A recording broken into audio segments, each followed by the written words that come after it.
Well, the DNC is busy filing unhinged lawsuits without evidence. Dem management can't even commit to a letter saying they commit to the superdelegate reduction they committed to in 2016. Beautiful. Beautiful. Bernie forces asked Clinton and top Democrats to recommit to cutting superdelegates. We believe that the passage of these reforms is a fundamental and necessary step. Reads the draft of a letter from Jeff Weaver, a top Sanders advisor. A top Bernie Sanders official is asking Democratic leaders, including Clinton, to sign a draft letter recommitting to vastly shrinking and effectively eliminating the party's controversial superdelegate system. Let's just eliminate them altogether, because there's one appropriate number of superdelegates, that is 0. And Weaver's draft letter, meant to lock in public support, would show Clinton, Sanders, and other party leaders reiterating their commitment.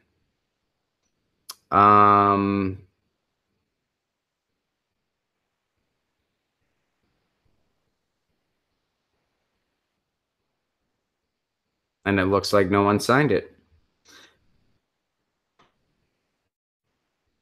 Committee members remain divided on the idea of a 60% reduction. Some, like longtime party leader Leo Daughtry, support eliminating superdelegates altogether on a first ballot convention vote. Others see superdelegates as a crucial part of the primary system, a safeguard against nominees like President Trump, said one Rules and Bylaws member, Elaine Kamarck, a DNC member who has studied presidential politics for years.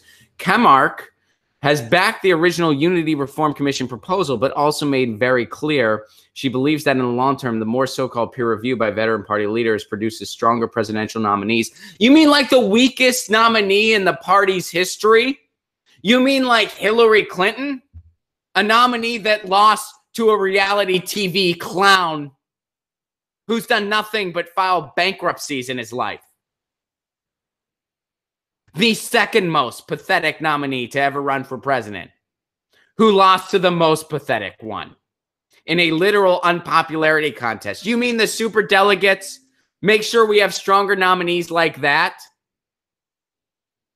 Elaine Kamarck, are you clueless? Did you fall asleep in 2015 and just wake up now? Do you forget what happened between now and then? And you have the gall to make it out like you're smarter than all the voters in this country. Because that's what superdelegates are. They're saying you're too dumb to know what you want, so we have to tell you. And we have better strategy than you. That's what the superdelegates are supposed to be for. That's why, by the way, if you vote against which candidate you think is best in a primary because you're worried about the general, you don't understand how a primary works. And if you come on my show and lie to me about it, I'm going to say you lied to me about it. Not only do you not understand how a primary works, but then you lie about it. And I'm supposed to think you're fit for office. And somehow that's my fault.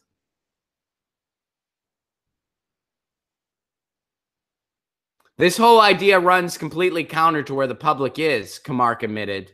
Yeah, condescending to an entire country of people. Yeah, I'd say that's true. The Democrats are saying to you, you're too dumb to make a choice. We need to make it for you. Now join our party or everything's your fault. Join us because the other side's terrible. And if you don't see that, you're dumb. What do we offer you? Nothing. This is our one-party system.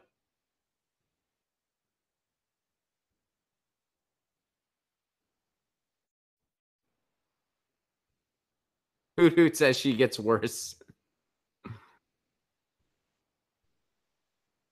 However, if the Trump presidency crashes and burns and take the GOP with it, which is not unrealistic, this dialogue will start. Elaine Kamarck. I don't know if I'm pronouncing your name right, and I don't care. But how can you be? Guess what? Elaine, I have some crazy news for you. The dialogue has started. The dialogue has started because so many people thought that getting their arm twisted the way it was completely unacceptable and that we deserve better. The dialogue has started. Trump's already crashing and burning. And in 2018, I have a feeling we're just going to see a little bit of a quote-unquote blue wave because strategically the Democrats are doing everything wrong. Everything wrong. Most of them. Not, I mean, there's some Justice Democrats doing some good things. There's some progressives. There's some people thinking out of the box. But overall, the leadership, the establishment, they're doing everything wrong. When the Rules and Bylaws Committee meets next month in Washington, members will also weigh whether changes should be made to the DNC's rules or to its charter document, a distinction that will determine the vote threshold needed at a final vote later this year. Rules changes require a simple majority of DNC members. Charter changes, considered to be more permanent, requires a 2/3 majority. We want you to just let us be able to cheat a little bit. We want to be able to cheat a little bit. Come on. I don't think we're going to see any reduction in superdelegates. I'll say it right now. I don't think we're going to see any reduction in superdelegates. This Camargue person is so brutally out of touch. Almost as out of touch as Tom Perez. Blue dribble. You guys in the chat pointed out blue dribble, not a blue wave, a blue dribble. I'm with you. I mean, it's just unreal. Like how they can just ignore public opinion, ignore what's really going on, and do this ridiculous mental gymnastics to defend these systems that are clearly broken beyond repair and are just set up. I mean, they're not broken because they're set up to screw us. I mean, how condescending. Hey guys, thanks for watching. That was a clip from Get Your News On with Ron, the world's first viewer-curated streaming news show. What does that mean? That means I log on to a stream and people tweet me articles over on Twitter at Ron Placone, or they use our Reddit subsection, which is just Get Your News On with Ron over on Reddit. And that's how we build the show. I'm seeing all these articles for the first time. We are literally getting our news on together. Follow me on Twitter at Ron Placone so you can participate. And this show streams live every Tuesday through Friday at 10 a.m. Pacific Standard Time. So please do tune in. If you want to support this show, you can do so over on patreon.com/Ron Placone, where for as low as $1 a month, you get access to exclusive podcasts every week, exclusive videos, free tickets to shows when I'm performing in your town, and more for as low as $1 a month. Please do consider it. Thank you so much for your support. This has been Get Your News On with Ron.